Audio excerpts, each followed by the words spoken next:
Bonjour à tous, bienvenue dans ce Morning Vest. On est le 4 juin et tout de suite on commence avec les plans sur les indices américains avec le S&P 500. En daily, on peut voir qu'on est toujours dans un flux qui est haussier, on est toujours dans un flux qui est vert, on est toujours au-dessus des moyennes mobiles, même si on peut voir que hier on est bien descendu, on a les plus bas que la moyenne mobile 20, on s'est retrouvé entre les deux moyennes mobiles, mais on a quand même eu une belle et grande pression des acheteurs qui ont fait que on a reclôturé au-dessus des moyennes mobiles, on est toujours un petit peu en dessous de cette polarité daily qu'on a ici, et puis là pour le moment on a vraiment fait un tout petit corps, mais il faut quand même noter que les acheteurs étaient bien présents lors de la session de hier. En 4 heures, on peut voir qu'on est toujours dans un flux qui est baissier, par contre on a quand même les moyennes mobiles qui commencent gentiment à s'orienter à l'horizontale, mais on a quand même un prix qui se retrouve au-dessus des moyennes mobiles, donc on est quand même dans une tendance qui est neutre, on n'a pas vraiment de directionnel qui est clair pour le moment. Donc on peut voir que j'ai mis ce trait ici, on a une trendline qui est ici, et puis si je la double pour faire un canal baissier, on peut voir qu'on a 3 points de contact qui sont ici, on en a un qui est là, mais ici on n'est pas très propre, on voit que ça passe un peu par le bas, ça revient par en haut, ça repart par le bas, donc je trouve pas très propre, et c'est pour ça que je vais laisser simplement celle qu'on a au-dessus, mais je la laisse parce que si on regarde bien, on est en train de faire des plus hauts qui sont toujours plus bas que les précédents et des plus bas qui sont plus bas que les précédents. Et puis, si on retrace le Fibonacci de tout ce dernier mouvement baissier qu'on a là, on peut voir qu'on bloque au niveau du 61,8. Donc le 61,8, c'est un palier qui est important. Et pour rappel, une fois qu'on passe un 61,8, il y a de fortes probabilités qu'on aille rechercher les 100%. Et puis là, du coup, si le prix viendrait à faire quelque chose du style comme ceci, qui casse le 61,8 et ce trait oblique qu'on a ici, ça nous donne un argument quand même supplémentaire pour se dire qu'il vient le retester puis qu'il va rechercher les 100%. Évidemment, on a cette zone de polarité en daily qui va peut-être venir bloquer, puis qui est un contre-argument pour venir faire un achat sur le 61,8. Mais ça, on le verra dans les unités de temps un petit peu plus courtes. En 1 heure, et pour mon plan. Donc là, on peut voir qu'on est toujours dans un flux qui est haussier, on est toujours au-dessus des moyennes mobiles et de la moyenne mobile 200 jours. Elle n'est pas loin, mais on est quand même au-dessus.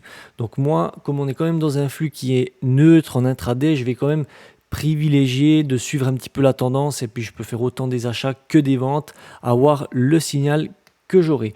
Moi, pour mon premier scénario acheteur, ce serait qu'on vienne rechercher cette zone de polarité, et sur signal, je pourrais tenter un achat. Après, il faut qu'on fasse gaffe parce que on serait quand même au-dessous des moyennes mobiles, donc on serait un petit peu en contre-tendance. Après, si c'est un bel excès et que ça me fait une divergence ou une bulle comme on a ici, éventuellement je pourrais tenter un achat, à voir un petit peu comment ça se passe. Il faudrait moins que le prix vienne refaire peut-être un petit excès ici, et puis qu'il me donne un signal ensuite par ici pour que je puisse exploiter des achats par là.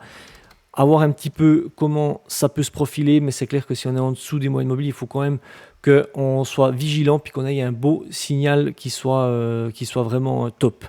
Et puis pour mon plan vendeur, ce serait qu'on vienne rechercher le 61,8 du dernier mouvement baissier qu'on a vu en 4 heures tout à l'heure, et que si j'ai un rejet de ce palier-là, je peux exploiter une vente. Donc par exemple, ce serait que le prix vienne ici, qui me fasse pourquoi pas un petit excès dans cette zone de polarité en daily, qui est quand même une polarité qui est importante, et puis revenir par ici, puis que je retrouve un signal, et encore une fois, je puisse exploiter des ventes par là. Et puis pourquoi pas, imaginons, je reviens encore une fois avec l'OPR, imaginons qu'on ait un OPR qui se forme par ici, si le prix nous fait exactement le même scénario que je viens de dire, qui nous fait un petit excès, qui est un petit rejet de cette zone de polarité et du 61,8 qui re-rentre dans l'OPR, donc on a notre signal, on vient mettre notre ordre limite de vente ici, et l'objectif c'est d'aller chercher le bas de l'OPR. Ce serait un plan qui serait également envisageable pour le S&P 500. Le Dow Jones, on peut voir qu'en daily, les moyennes mobiles sont toujours dans le vert, mais on est sur le point de se croiser, puisqu'elles sont vraiment proches l'une de l'autre, et puis on risque de passer vraiment dans un flux baissier prochainement. On avait cassé le 61,8 par le bas de tout ce dernier mouvement haussier, on l'a directement réintégré avec une pression acheteuse, et puis hier on peut dire qu'on est venu le retester puisqu'on a fait un petit excès jusqu'ici, mais les acheteurs étaient présents, et on a quand même clôturé au-dessus. On est quand même en plein dans cette zone de polarité pour le moment.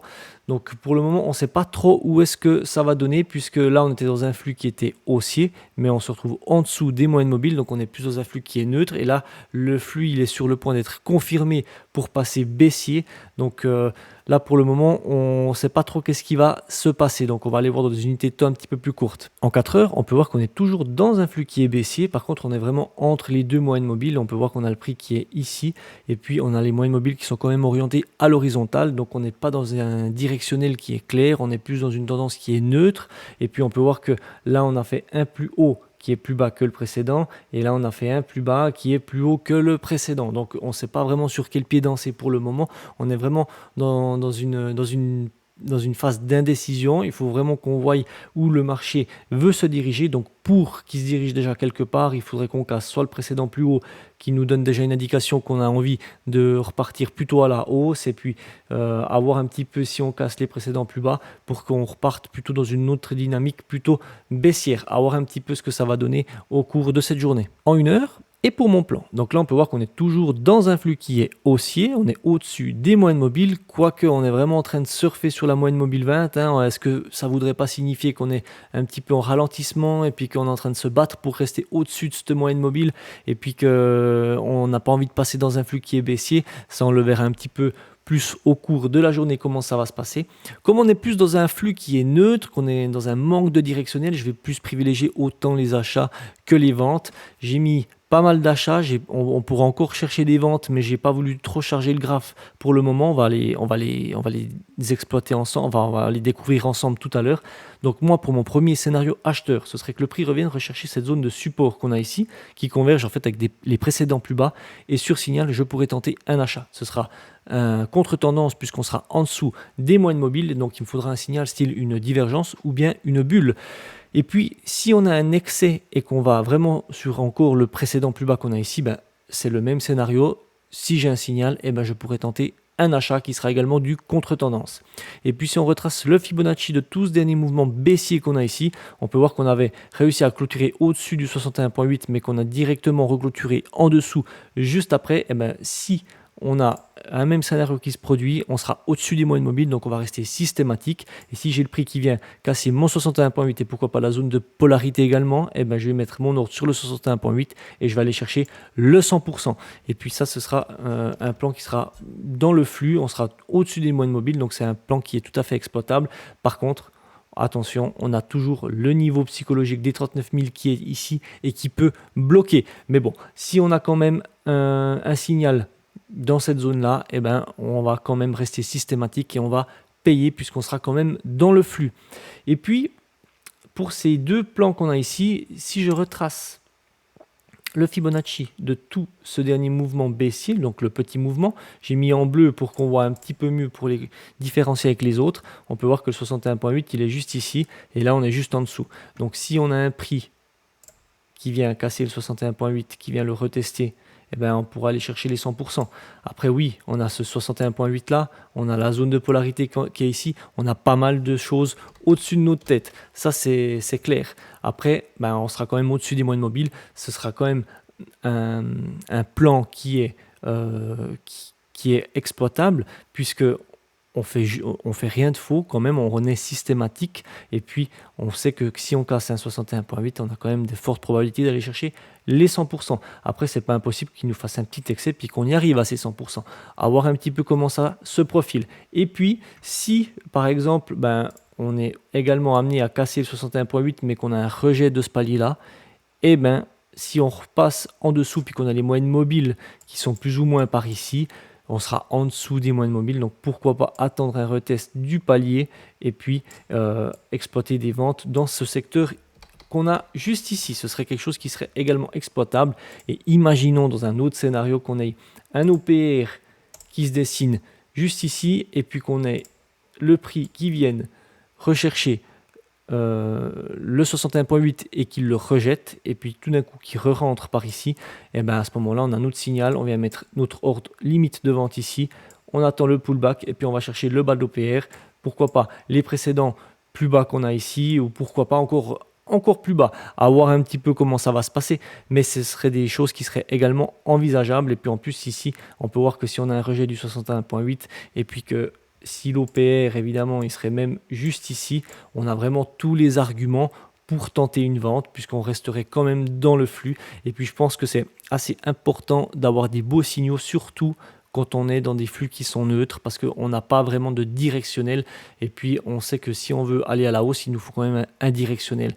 Donc voilà, on verra un petit peu comment ça se passe pour aujourd'hui avec le Dow Jones. Le Nasdaq, en daily, on peut voir qu'on est toujours dans un flux qui est haussier. On était venu rechercher la moyenne mobile 20 avec un petit excès juste ici. On est toujours dans cette zone de polarité. On a clôturé plus ou moins à l'intérieur. Là, pour le moment, on est en train, on dirait, de faire un petit pullback sur cette zone de polarité. On verra un petit peu comment ça se passe au fil de la journée, mais on est toujours dans un flux qui est haussier. En 4 heures, on peut voir qu'on est toujours dans un flux qui est baissier. On peut voir qu'on a clôturé à l'intérieur des moyennes mobiles, qu'on en est ressorti, qu'on a clôturé à l'intérieur. Donc là, pour le moment, on est plus dans une tendance qui est neutre. On n'a pas vraiment de directionnel non plus, bien que quand même on a fait un petit mouvement correctif. Et puis là, si on retrace le Fibonacci de tout ce dernier mouvement baissier, on peut voir qu'on est venu bloquer au niveau du 61.8. Donc là, pour le moment, il faudrait qu'on casse soit le 61.8, soit qu'on reparte à la baisse en dessous de cette zone de polarité, puis de préférence en dessous de ses précédents plus bas, pour qu'on ait de nouveau une tendance qui se dessine en 1 heure. Et pour mon plan, donc là on peut voir qu'on est repassé dans un flux haussier. On vient d'y repasser dedans. Là on peut voir qu'on avait vraiment croisé les moyennes mobiles juste un tout petit peu pour faire ce tout petit mouvement en haussier ici, mais on est directement repassé à l'horizontale. Donc là on est plus dans une tendance qui est neutre suite au croisement à répétition de ces moyennes mobiles. Donc là, pour mes plans, je vais quand même je vais également suivre la tendance, je vais faire comme les autres. On est quand même dans une tendance qui est neutre. Je vais être autant à l'aise pour faire des achats que pour faire des ventes. Donc pour mon premier scénario acheteur, ce serait que si le prix passe le 61.8, la moyenne mobile de 100 jours et le 61.8 du dernier mouvement baissier en 4 heures, eh ben, je pourrais tenter un achat. Et puis là, je pense que j'ai pas mal d'arguments pour pouvoir rentrer en position. Si le prix il vient ici, j'ai pas pris le bon indicateur. Si le prix il vient ici, il passe la moyenne mobile de 100 jours, il passe le 61.8 de tout ce dernier mouvement baissier qu'on a ici, et il passe en plus de ça le 61.8 du dernier mouvement baissier qu'on a en 4 heures, franchement, on a tous les arguments du monde pour pouvoir rentrer en position, mettre un ordre sur le 61.8 et ensuite aller chercher les 100%. Donc ça, ce serait pour mon premier scénario acheteur. Et en cas de repli un petit peu plus important vers les précédents plus bas, si je trace un Fibonacci de tout ce dernier mouvement haussier, mais j'ai compris pourquoi ça ne marche pas. Si je retrace donc le Fibonacci de tout ce dernier mouvement haussier qu'on a ici, eh ben on peut voir que les précédents plus bas, ils convergent avec le 61.8. Donc, si mon prix fait un repli jusqu'ici et que j'ai un signal, donc on sera en dessous des moyennes mobiles, il me faudra donc un signal style une divergence ou bien une bulle, et ben je pourrais tenter un achat ici. Et puis après, si bien évidemment on viendrait à casser le 61.8 et qu'on vienne le retester, et ben on serait en dessous des moyennes mobiles, on serait dans un flux baissier. Donc là, je pourrais tenter une vente et pourquoi pas aller chercher les 100% qui convergent quand même avec une belle zone de polarité qui avait bien été travaillée par le passé. Donc voilà pour le Nasdaq et pour les plans sur les indices américains, on va directement passer au calendrier économique. Et concernant le calendrier économique, on peut voir qu'aujourd'hui, on a plutôt une journée qui est calme avec une annonce sur l'inflation en Suisse attendue sans changement à 0,3%. On aura également un discours d'un membre de la BCE du côté de l'Europe et puis ce sera aux États-Unis qu'on aura quand même une news majeure qui est le rapport Scholz, qui est une annonce qui est très observée par la Fed qui concerne les nouvelles offres d'emploi. Donc voilà pour le calendrier économique. Concernant la stratégie dual momentum, là on est quand même en train un petit peu de faiblir au niveau des scores. Là on peut voir que le MDY on est à 1,43 et puis le SPY on est à 4,28. Donc dans la théorie, je devrais plus m'orienter sur le SPY puisqu'il faut prendre le score où on a le score le plus important. On va aller voir un petit peu sur les graphes ce qui se passe. Pour le SPY, j'avais dit que je pouvais potentiellement placer un ordre d'achat dans la polarité et la moyenne mobile 20. Malheureusement, j'étais pas derrière les graphières et puis je l'ai pas vu, donc je l'ai vu que trop tard, donc j'ai pas pu rentrer ici. Donc là, potentiellement, ça aurait pu être un beau point, pu être un beau point d'entrée. Vraiment, voilà. Donc là, c'était le signal. Donc voilà pour le SPY. Et puis pour le MDY, on voit qu'il a un petit peu plus, il y a un petit peu plus de volatilité. On a les moyennes mobiles qui sont orientées à l'horizontale.